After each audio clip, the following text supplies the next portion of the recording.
Okay, then. So we're waiting for people to join us live on YouTube for this evening's talk, which is really about the aftermath of the Plymouth Blitz.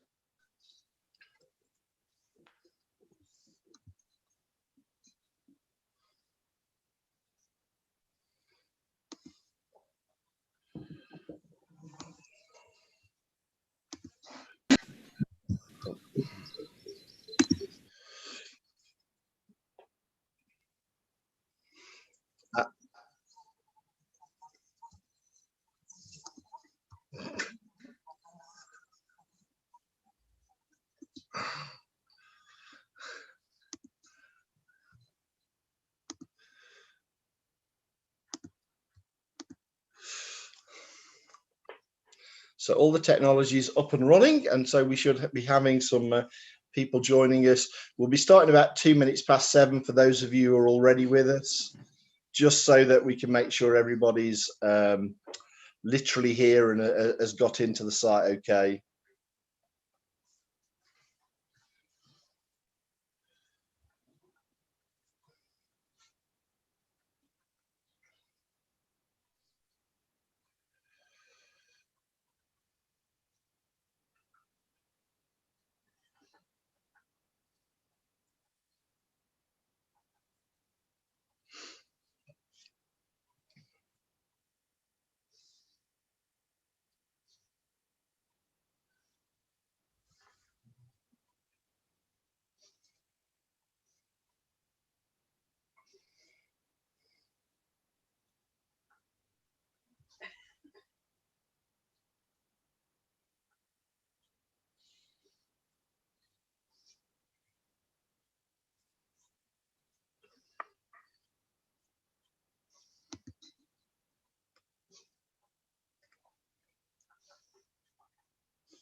It's just gone 7 o'clock, folks, so we'll give it another couple of minutes for more people to join us, and then we'll start.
Okay, then, Jameson, shall we begin?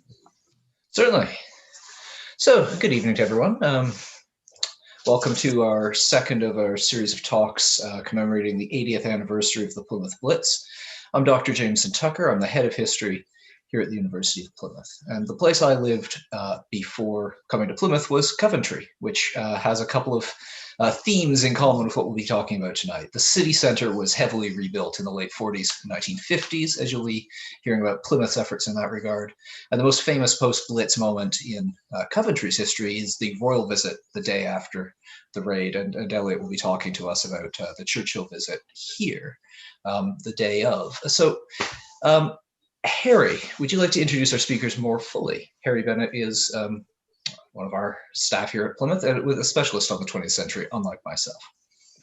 Okay, so we've got Professor Dan Maudlin, who's joining us tonight, and he's going to be looking at the post-war rebuilding of Plymouth to turn it into what some would provocatively claim is a mid-century marvel, a mid-century miracle, and some which would dismiss as East Berlin by the sea. Plymouth is one of those cities that creates a kind of Marmite effect in terms of its post-war reconstruction. So we'll be examining that.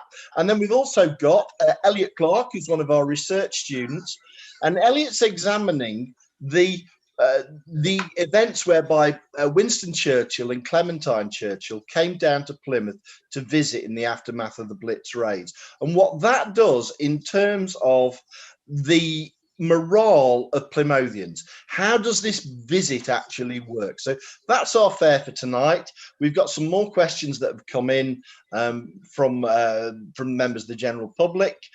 So that's what we're going to be dealing with.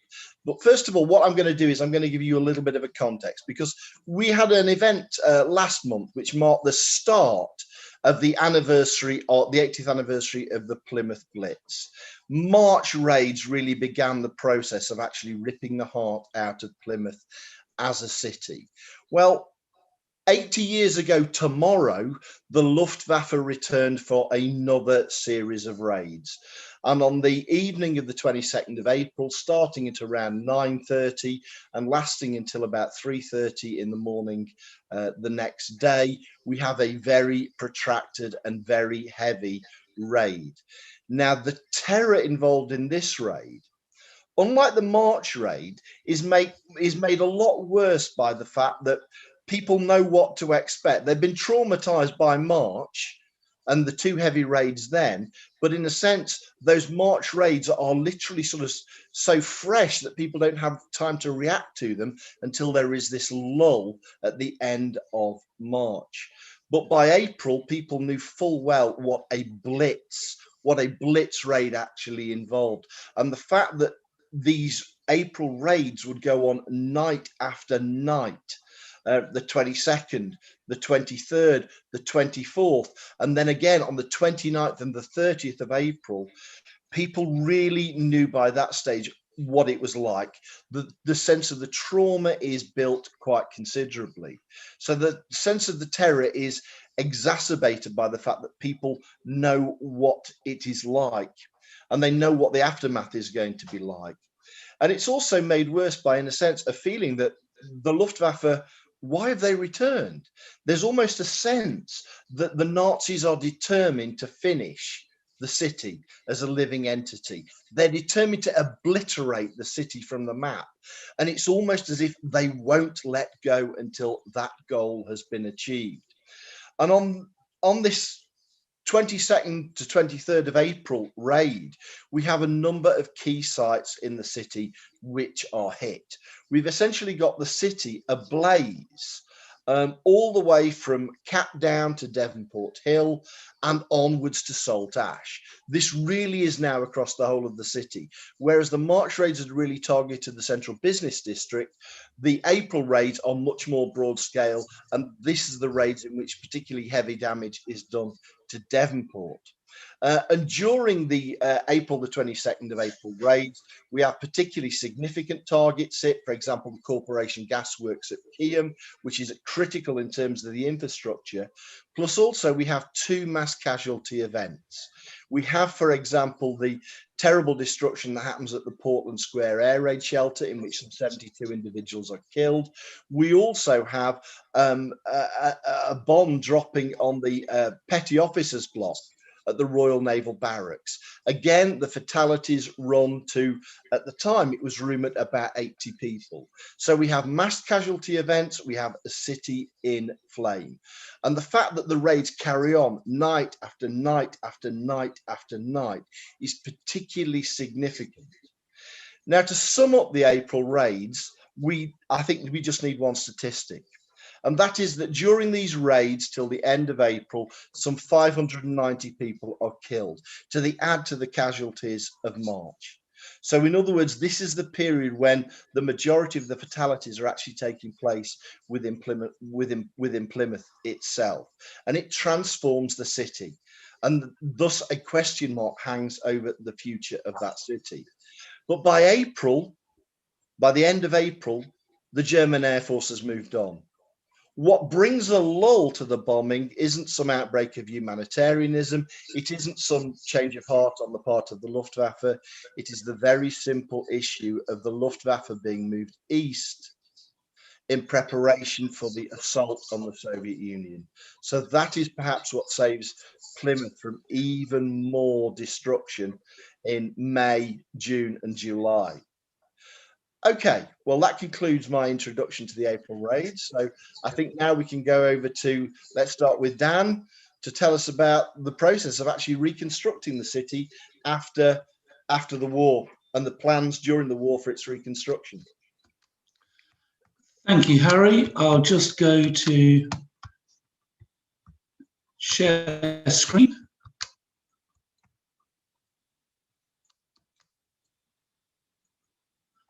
Okay.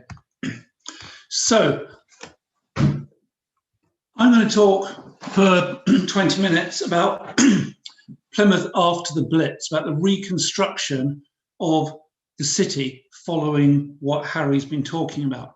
And that takes us through what I think is a fairly familiar, well-known story about we had a Victorian Edwardian city centre that used to look like this. And then this happened during the Blitz, the very famous image from the Plymouth City Archives showing the bomb map with all the different bombing sites, which caused, as Harry is just saying, sort of incendiary events, these huge fires all over the city, the result of which, by the closing of the war, is a city centre that looked like this. Large areas of well-known, familiar landmarks, familiar streets, places people knew, levelled, gone. So then it became a question about, what do we do now?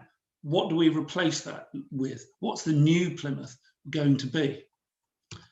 And so what I'm going to talk about this evening is, Harry said that Plymouth is pitched to those who like that sort of thing as a sort of a mid-century marvel, and sort of an icon for a mid-century modernism.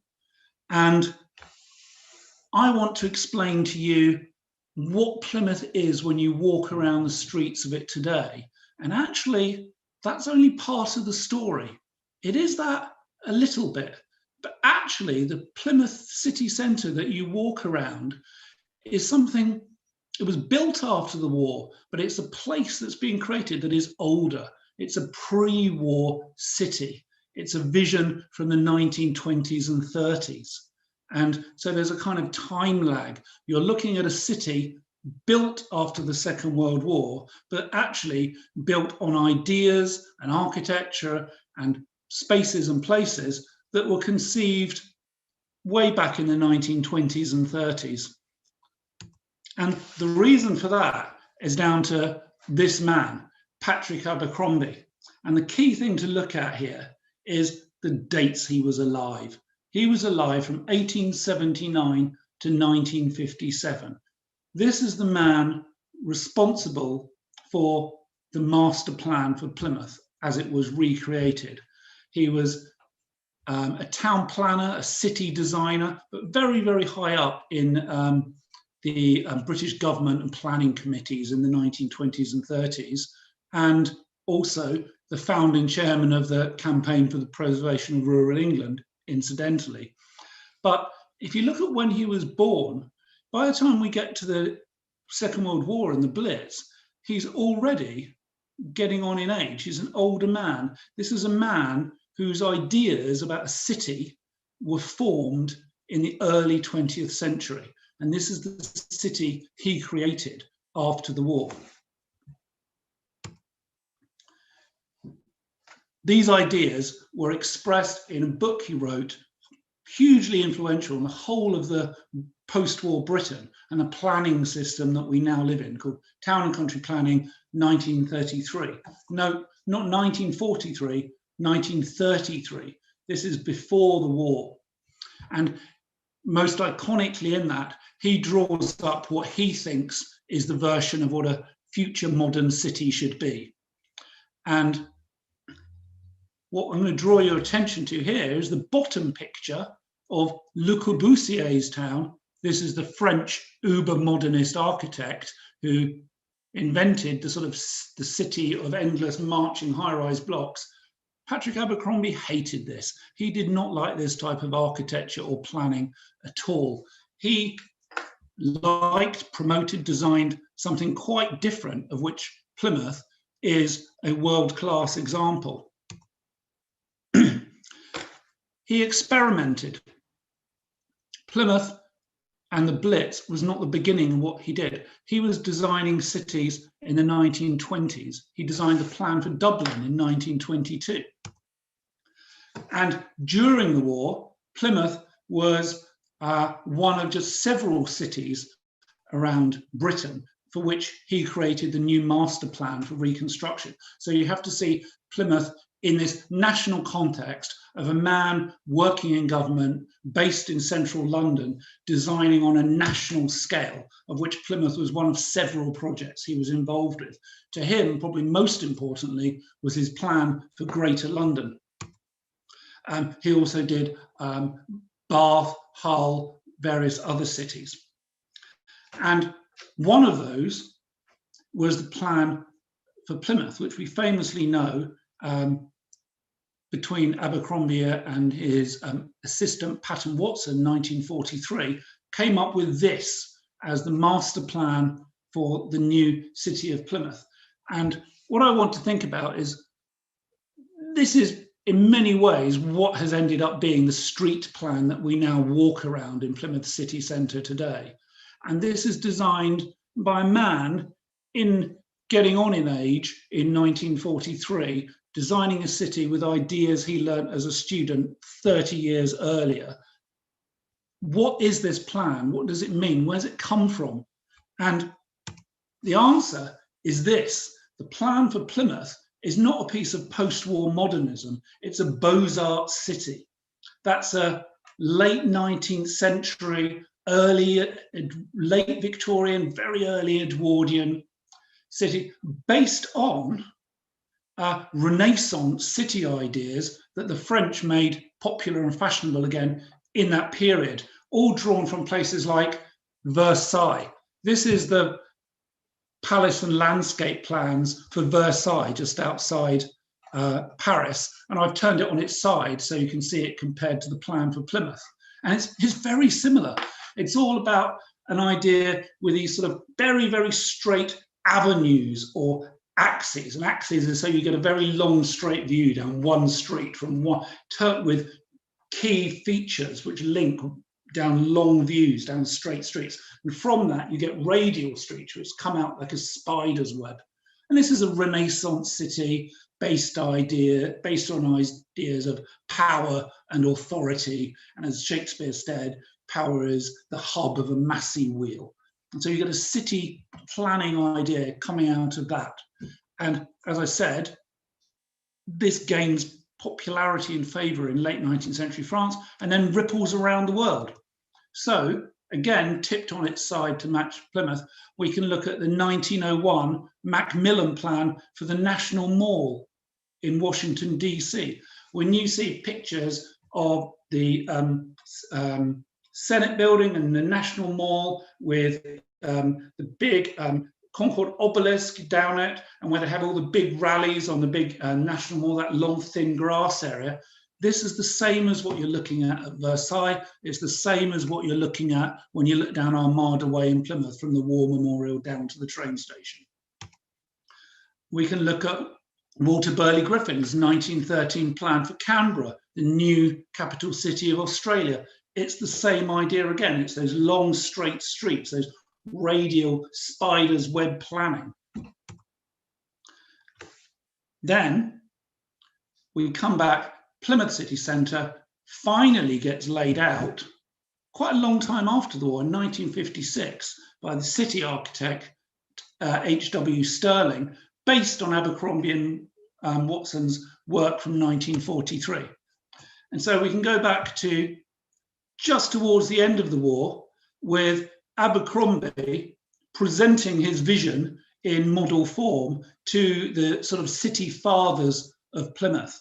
And it's a very nice model, and architects' models are very seductive to their clients. And you can see in this model here, they're staring down at the War Memorial on the Hoe, and there is that straight axis all the way down Armada Way with the blocks of shops either side, Drake Circus at the top, train station, university or arts centre, cultural area beyond it. Very, very much as it has been laid out today.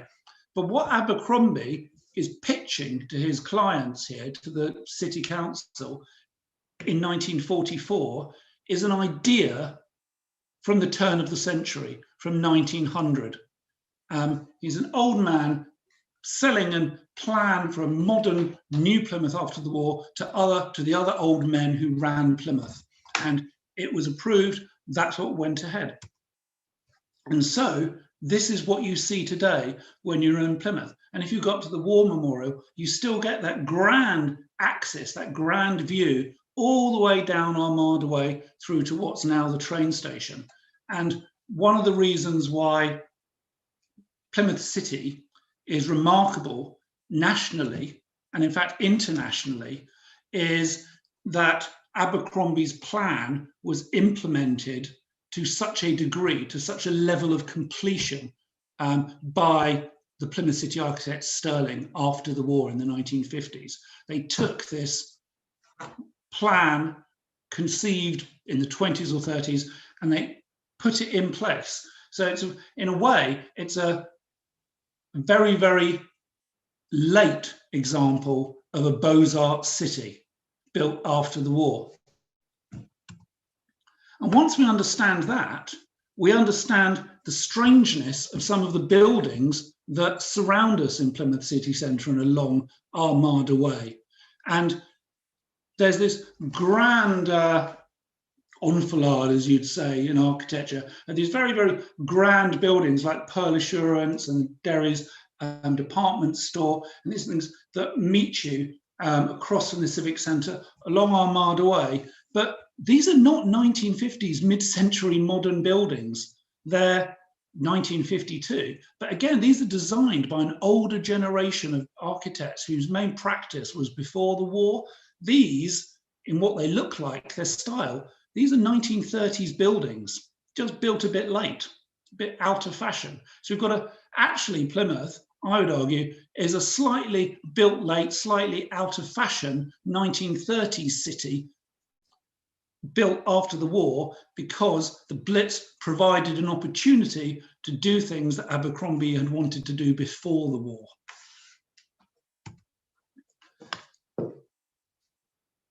Perhaps the most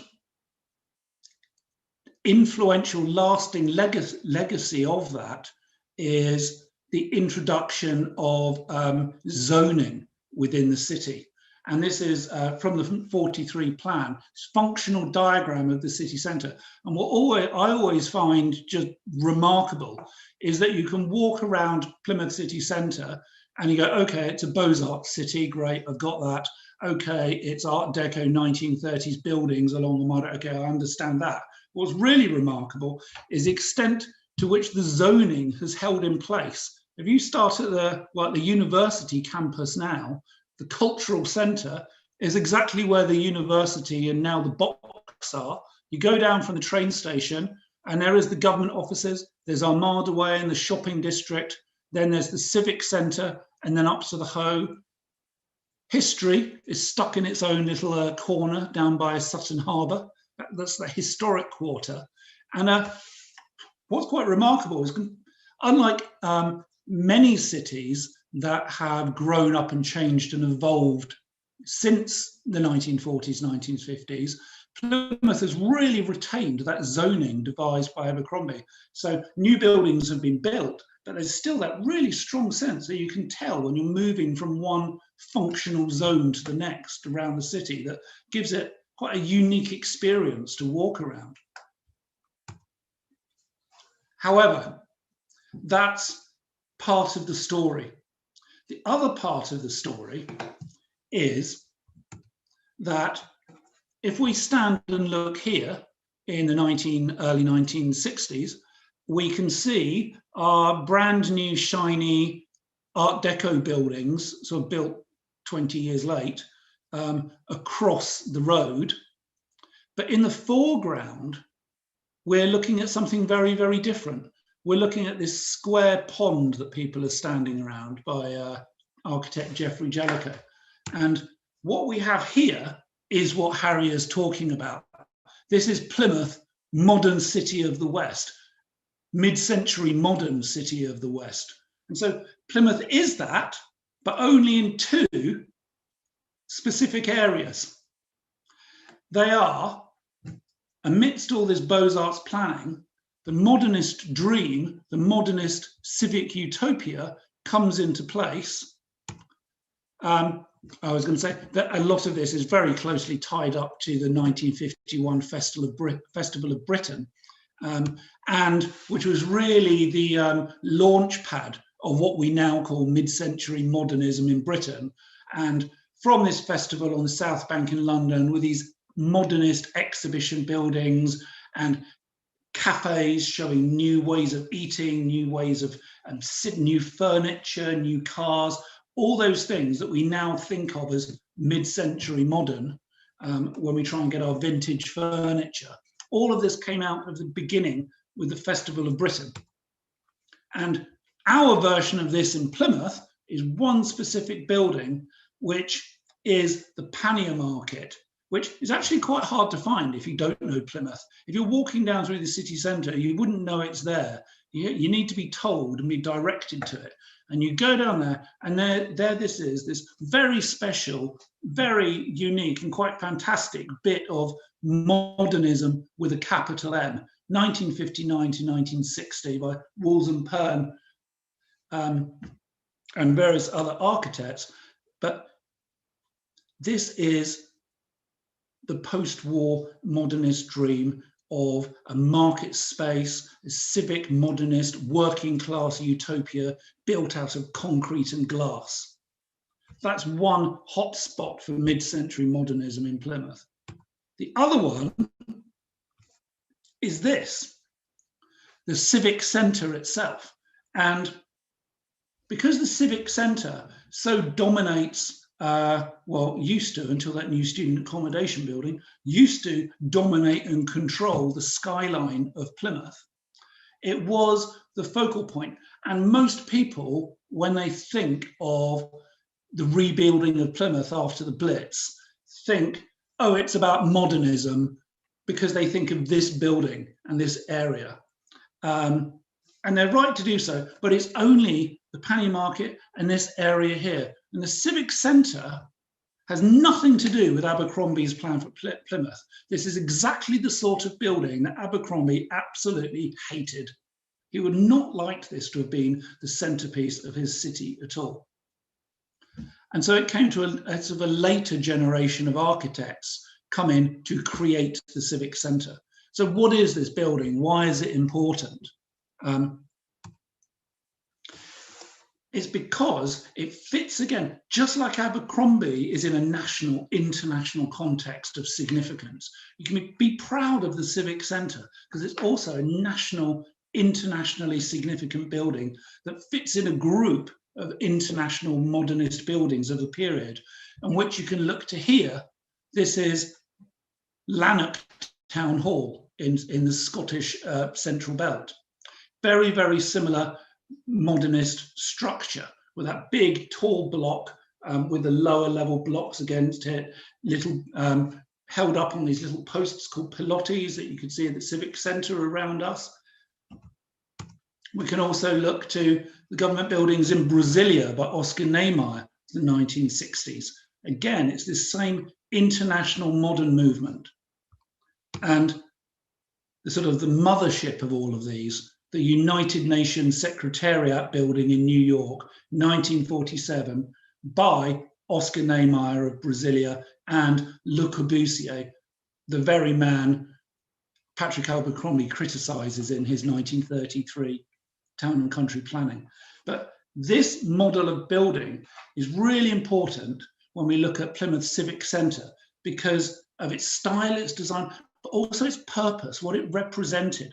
It represented a new modern world that was utopian and democratic, probably socialist, and about civic values and civic virtues, and that we would build a new modern world based on these common human positive values. And these architects thought buildings like this embodied those values. And so we can go from the United Nations building in New York back to Plymouth, and we look at the Civic Society of Plymouth and what was meant to have been known as the Great Square.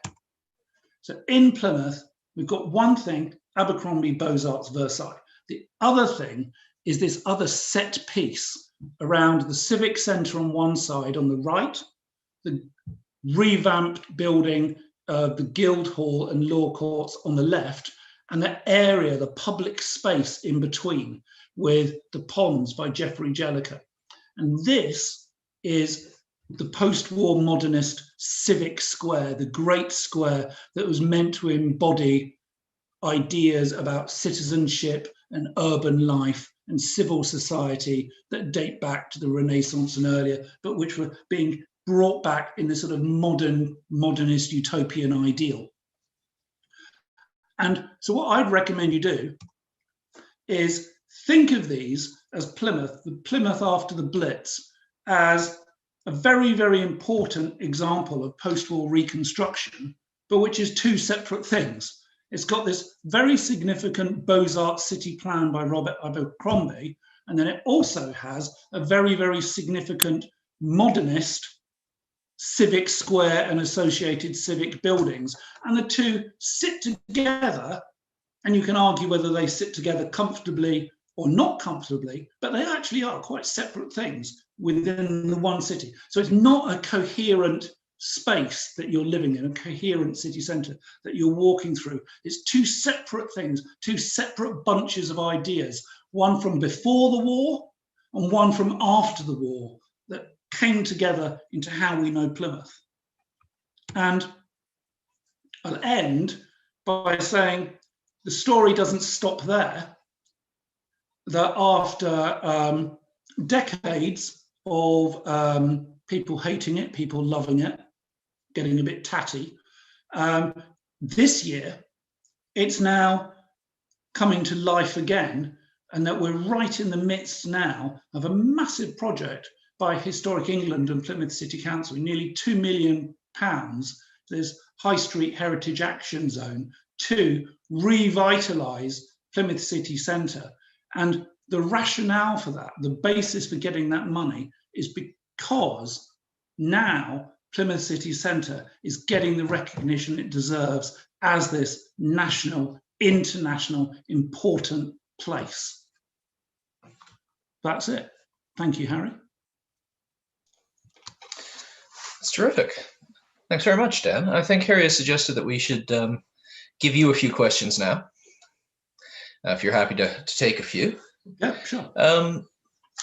And you mentioned right at the conclusion there that there are plenty of people who hate the modern city centre at Plymouth. And as I was saying with Coventry, the same's true there. There's some people who just don't basically accept it. Is there any accepted reason why that's the case? Do people just not like post-war, or I guess immediately pre-war architecture? It's what Harry said, it's Marmite. It's a very extreme form of architecture. It demands a lot of the people who have to look at it and live with it. It's not an easy thing to live with. And so the sort of simple answer could be that it's about fashion and taste, and that in the 1960s and 70s, Victorian architecture was massively out of fashion and everyone hated it. And so by the 80s, 90s onwards, we have a Thatcherite conservative revival. Tradition comes back into style. Look at Prince Charles ranting about modernism in the 1980s. And so it's simply been out of fashion, and you've just got to wait long enough until it comes back into fashion and hope there's enough left for people to appreciate. But that's the simple answer. The deeper answer is that if we look at living in Plymouth as a place, there are a couple of problems with these plans. The Beaux-Arts plan is based on an idea of city planning based on power and authority and these huge, great boulevards. They're very, very long, they're very, very wide, they're designed for Versailles, they're designed for Haussmann's Paris so that people couldn't put up barricades. They're kind of anti-democratic spaces being imposed by Abercrombie as our city's centre. And they don't take any account of the landscape or the people. And so when you're in Armada Way, it might look good on a photo looking down from the War Memorial. It's very inhuman place. It's too wide, it's too long, the wind rips through it, it's cold. It doesn't make for a people-friendly shopping communal space because of its inherent nature of the type of city plan it is. Separately, the modernist civic centre area has kind of the same problem, that a lot of the reason why people don't like living in high-rise office blocks is not because they've got bad taste, is that these schemes were designed by architects based on big numbers and thinking of people as units and housing people in blocks by unit, and with very, very stringent aesthetic ideals. And then they were imposed by governments and by architects on the people who had to live in them. There was no participatory process. So right from the very conception of a modernist building, a modernist high-rise, they've never taken into account the people who are going to have to live in them.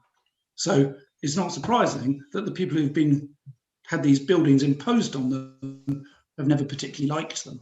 So there you go. I guess that, I think it brings us nicely to the second of the questions we've had sent in, which is effectively, on its own terms, does the post-war redevelopment meet its goals? Do they achieve what they're setting out to do, or even by those standards, does it sort of miss? I think it's too wrapped up. I think both schemes, the Abercrombie scheme and the modernist Jellicoe et al. Civic Centre Square schemes, are too wrapped up in ideology to be able to just give a simple answer as to whether they're successful spaces. Whether they work or not as places to use depends on what we've decided to do with them and how we've continued to fund and pay for their upkeep, which I think has been a lot of the problem. Yeah. But really, their success comes from recognizing that they're ideological spaces. And then we can decide whether we like that or not, rather than worrying about whether they're practical or not, because they're not. And so the final question we've had sent in is asking about, I've already mentioned Coventry twice, and so it would be easy to think of this as just a post-war city, but given what you've been saying about these Beaux-Arts traditions and a lot of the background there, is Plymouth unique in terms of its vision for how cities should operate after the war, or is it really just one of a batch? Well, I think we saw that Plymouth is one of a batch, with the Beaux-Arts Abercrombie vision. It's because he was a man working for the government in London, trying to get as many of his city plans implemented as possible. And I would argue the Blitz raids across Britain was a positive. He would have seen that as an opportunity to get some of his city plans implemented. And he managed to do it en masse by batch. And it was, as we saw, the fashionable taste of his generation all over the world in city planning. Slightly different issue with the modernist capital M Civic Square. And you could say it's the same thing, it was the taste of the time. But actually there's something different, is that part of the ideology of that was sameness, that places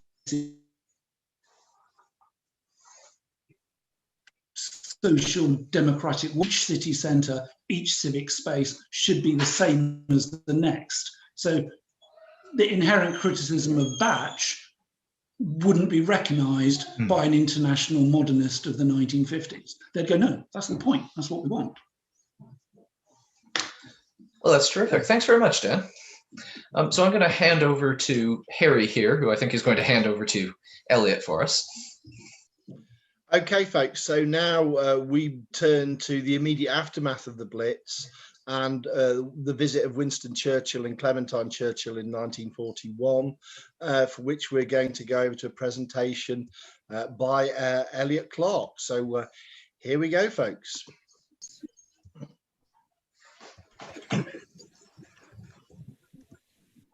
Good evening, everybody, and thank you for attending tonight's talk to commemorate the 80th anniversary of the Plymouth Blitz. My name's Elliot Clark, and for tonight's talk, I'm going to be talking about the morale which was brought to the city when the Prime Minister, Winston Churchill, and his wife Clementine Churchill visited the city in 1941 in the aftermath of the Plymouth Blitz. In this, we see the morale boosted of the city, but we also see the Churchills inspecting the damage which was inflicted by the Luftwaffe bombing raids. To begin this talk, I think it's really important to look at that relationship between Winston and Clementine Churchill to understand why they had the capabilities to boost the nation's morale during its darkest days. What we see here is that from the offset of their marriage in 1908, it became clear that this couple would become one of the most significant of the 20th century. They shared what I would call a joint desire to facilitate Churchill's aim and destiny of becoming Prime Minister. However, it also became clear that the political world would indulge both of them, and this caused great concern for Churchill. He wrote to Clementine during these very early years of their marriage that, "I often feel I must be a dull companion to anyone who is not in the trade." However, for Clementine, she relished in this opportunity her marriage to Churchill gave her. She may have felt she could not be a politician herself, but in her marriage to Churchill, she was able to play just as pivotal a role, and this was highlighted during the Second World War. However, from their marriage in 1908 to Churchill becoming Prime Minister in 1940, Clementine had influenced, facilitated, and protected her husband's career. From engineering lunches with ministers during the First World War to show her husband's courage on the front line, to defending him fiercely at party conferences, Clementine had illustrated the political world her power and influence over her husband's career. When Churchill was appointed Prime Minister in 1940, both Churchill and Clementine became a vital source to the nation's morale. And when on tour, it was Clementine, just as much as Churchill, the public looked for within the crowds. During this period, we see General Ismay state that the public regarded Clementine as an angel of mercy who possessed a great calming effect on others. And this is the first time in British history we have seen a politician's wife play such a significant role in bringing morale and passion to a nation in its darkest days. With Churchill now finding himself as Prime Minister and the nation under attack, Churchill had to utilise his skills as an orator to create a new sense of hope and courage for the British public during the nation's darkest days. The speeches heard during this time are ones we still recognise and hear today. Now, it's well known that Churchill was a great writer, but what we hear in these speeches is Churchill recognising the dangers, but more importantly, the values which were at risk. He recognised this partly as a result of his time in the trenches during the First World War. He knew the dangers involved, but more importantly, he believed he knew how to prevent them, and this is what we hear in these speeches. As well as understanding the dangers, Churchill was willing to put himself in a position of danger. Now we see this throughout his life, most significantly during the First World War, but now Prime Minister, the risk is even greater. Churchill would walk through the streets of London to inspect the damage which had been inflicted on the city. This caused great anxiety for many ministers, but they tried to prevent this, but to no avail. It was soon recognised that only one person had the influence to protect Churchill from the danger and himself, that being Clementine. When Clementine found out what was happening, she joined him into the streets, and as General Ismay recalled, this time, concerned for her safety, he returned before nightfall. As we see by the report by the Daily Telegraph on screen now, Clementine was very often by her husband's side, and this is seen throughout the press. It was this understanding of danger and the values at risk which allowed Churchill to connect with the British public as he understood the mind and the mood of the nation, and this was most significant while on tour. Throughout the Blitz, Churchill remained in his belief that it was vital for him to inspect the damaged streets while on tour. In September 1940, after the London East End had experienced heavy raids, Churchill, along with General Ismay, examined the damaged streets for themselves, with many homes turned to rubble and the skeletons of other buildings still burning.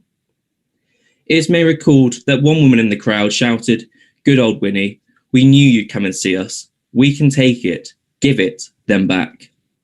It's here we see what the media refers to as the Blitz spirit, that British tradition to keep calm and carry on. However, the reality of this situation was that it was more of a necessity to carry on, with little other option.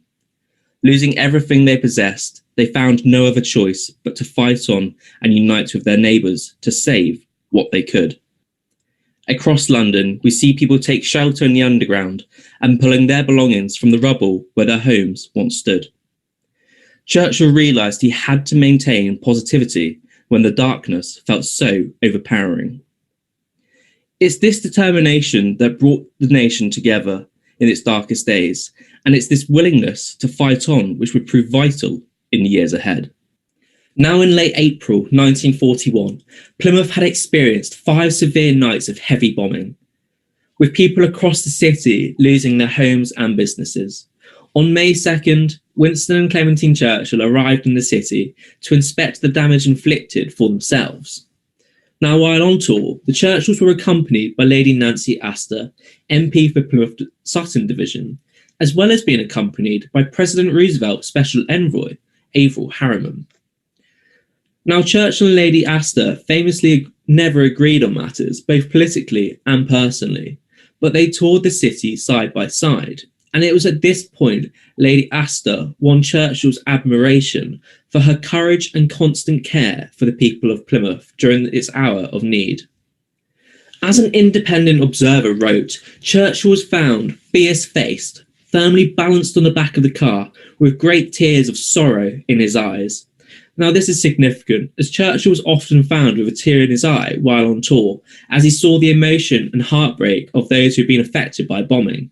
However, on this occasion, Lady Nancy Astor, as a response to Churchill in tears, said, "It's all very well to cry, Winston. You've got to do something about it." Churchill here realised the real heavy burden on his shoulders.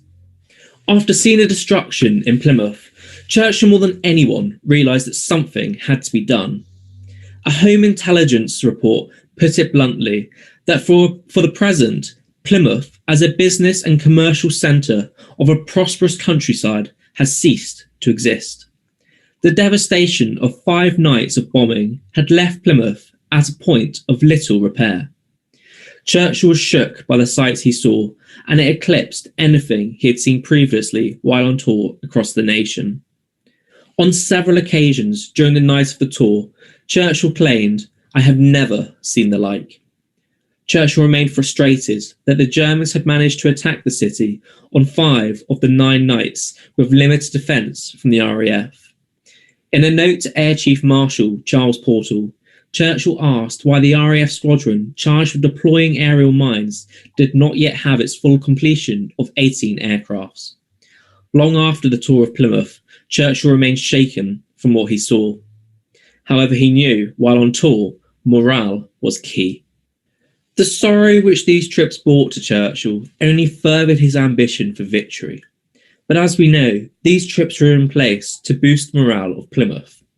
When walking through the dockyards, Churchill was cheered by workers, with others lining the streets to get a glimpse of the Prime Minister and his wife. Being able to meet the Prime Minister was a great boost for many across the city who had lost their homes and possessions.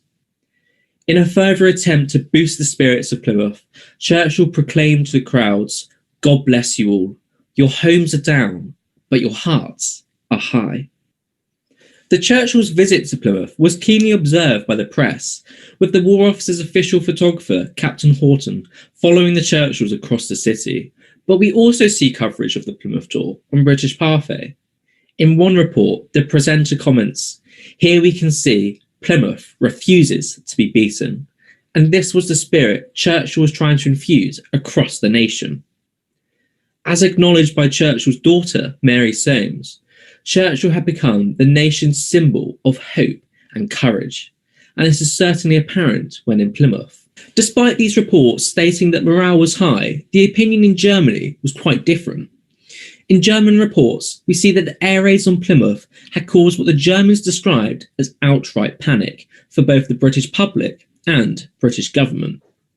The German Minister of Propaganda wrote in his diary that the effect was devastating Britain, and the secret reports from London tell of a collapse of morale, principally caused by the German air raids. However, from Britain, the spirit of Plymouth was still high on the Prime Minister's tour. Churchill himself was shocked with the high spirits when so much devastation had swept the city. The German Minister of Propaganda further writes in his diary that Churchill was in a very depressed state. Although Churchill was shocked and devastated by the attacks, he had not lost his fighting spirit. Although these tours could do little structurally to rebuild Plymouth, it was the morale of the city which was important to uphold to get the nation through the war. Images of the crowds in Plymouth who came out to meet the Prime Minister would have been shown in the press across the country and would have been important to upholding not only the morale of Plymouth, but the whole nation. But in analysing this tour, it's interesting to question the other motivations behind it. As already discussed, Churchill took a personal interest in inspecting the damaged streets to examine the damage inflicted by German attacks. But what importance could this trip have in gaining American support? As mentioned, in Plymouth, Churchill was accompanied by Averell Harriman, who would be reporting back to the President information from these tours. With Plymouth having a strong connection to America already, with the setting of the Mayflower and Pilgrim Fathers in 1620, reporting the damage and the attacks Plymouth was facing could have been an attempt to pull on the heartstrings of the President. This could be further supported by Nancy Astor's heritage in Virginia.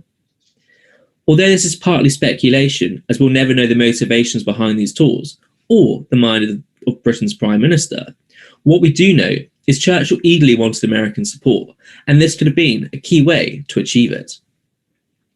It's clear that Churchill needed to boost not only the morale of the people to continue the war, but required American support. As Churchill himself said, "Give us the tools and we'll finish the job." It was not just Churchill these tours mattered to. It allowed Clementine to also understand the mood of the nation. As well as supporting her husband's work, Clementine indulged herself into her own war work. In 1941, Clementine was made the chair of the Aid to Russia Fund, which raised money to send to Russia to provide medical supplies and also clothing. With the support of public appeals, in its first 12 days of operation, the fund raised £370,000, and in December that year, it exceeded its initial target of £1 million. For her work with the fund, Clementine was invited on tour in Russia, where she was met by the adoring Russian public. While on tour, Clementine saw the devastation which had hit Russia. She saw the fund had to do more, and she continued her work for the years ahead. But Churchill also recognised that Clementine's work in Russia was an opportunity to improve alliances between the two nations. Churchill requested that Clementine expressed his desire to Stalin for a continued friendship. During this period, Churchill described Clementine as the one bright star in Anglo-Russian relations. Clementine's war work put her even more so in the public eye, and she became adored by the media for her connections she made with the public. She became what I'd argue as the mother of a nation. And it's this same charm and commitment to the people that Clementine once again shows in Plymouth and puts her once again in the eye of the media. While on tour in 1941, an observer in Plymouth wrote that there was much pleased feminine comment on Mrs. Churchill's striking appearance.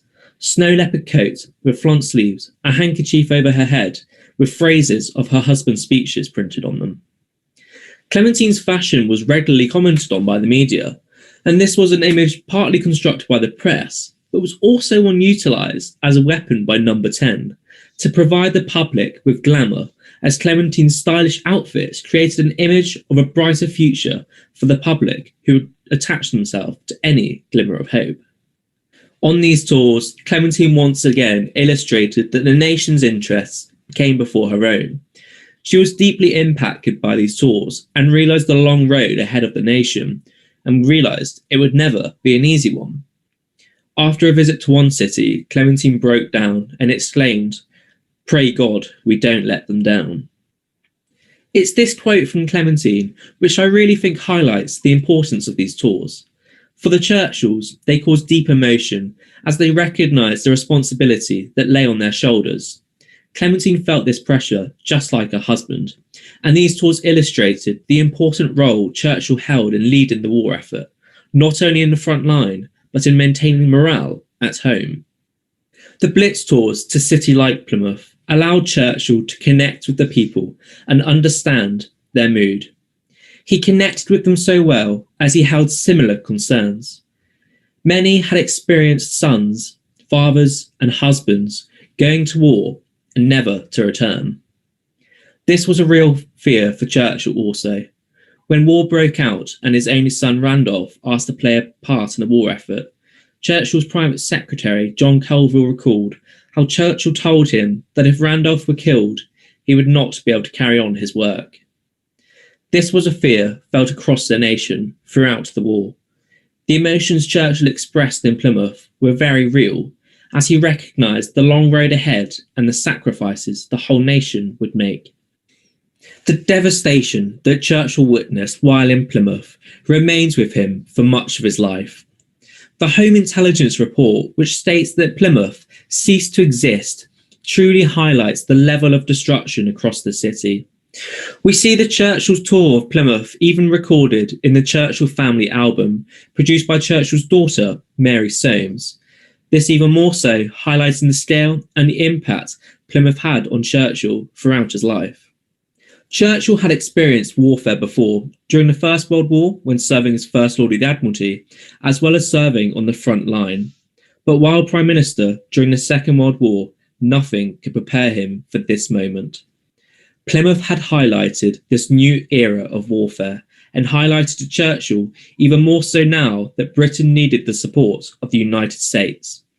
Similarly, to fight on through the war, the morale of the nation was crucial and had to be kept high.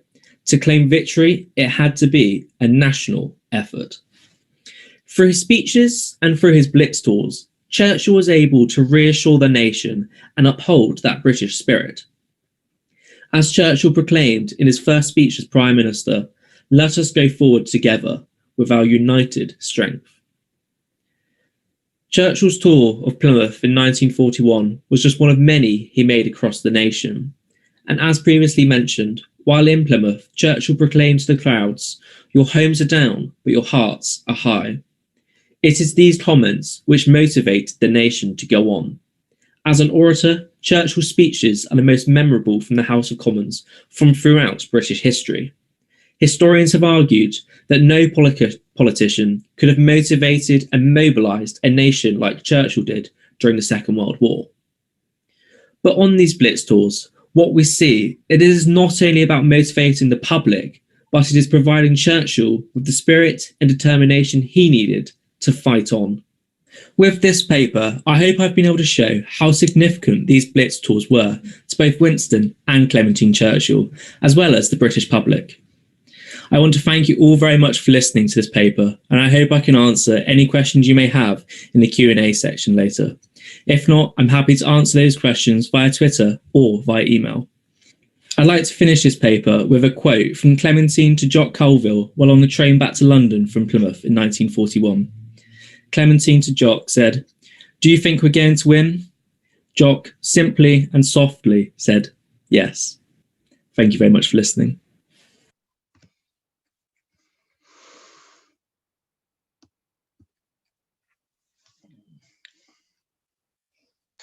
Terrific. Thank you very much, Elliot. Now, we've had some questions sent in for you to answer, so it's yours, Bell, in the hot seat.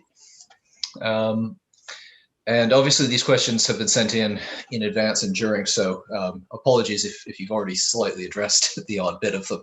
And the first one, of course, is where does this idea to do the Blitz tours originate? Can you talk more about this impetus? Presumably, it's not as easy as just waking up one morning, seeing there's been an air raid and getting that whole show on the road.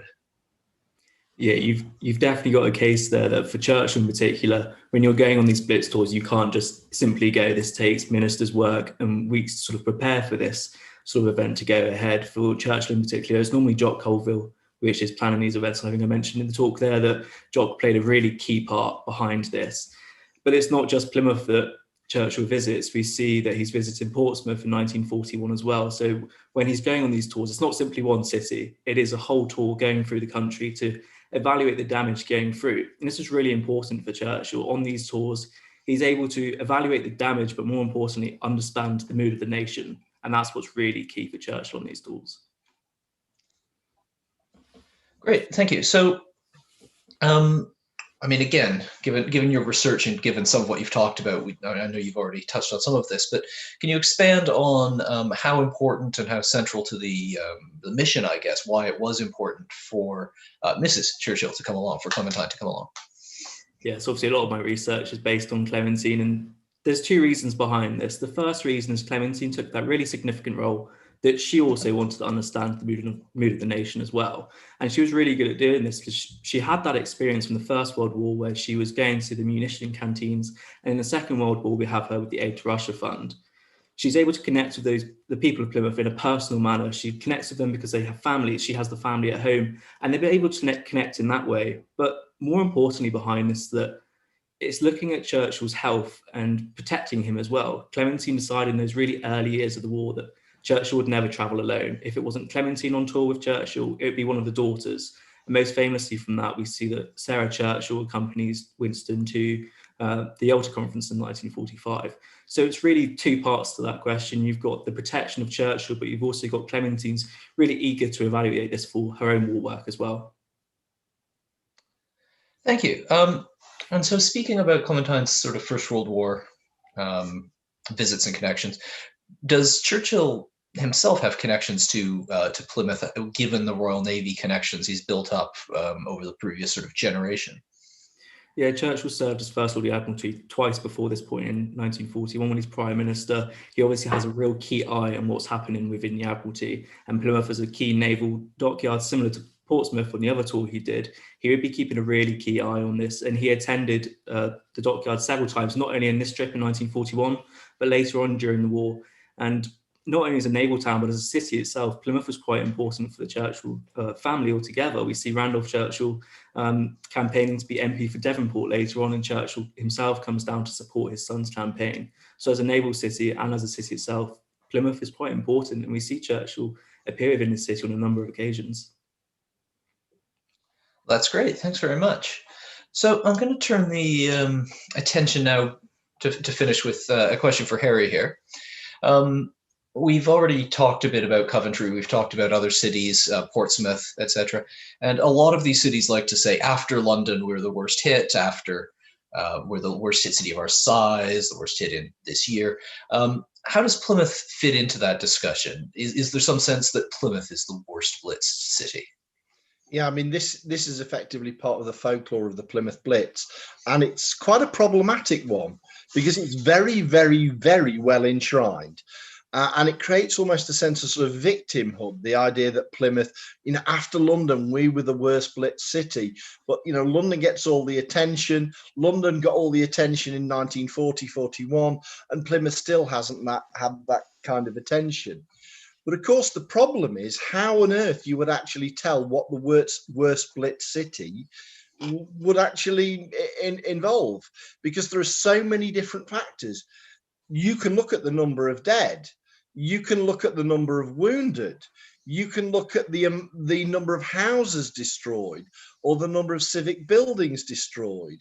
Or you might choose to look at the kind of square footage of the city which was affected. And no doubt every city has got a different set of variables on this particular issue. So a little while ago, I did a kind of rough calculation. And it is a rough calculation because there is simply no way you can compare the experience between cities.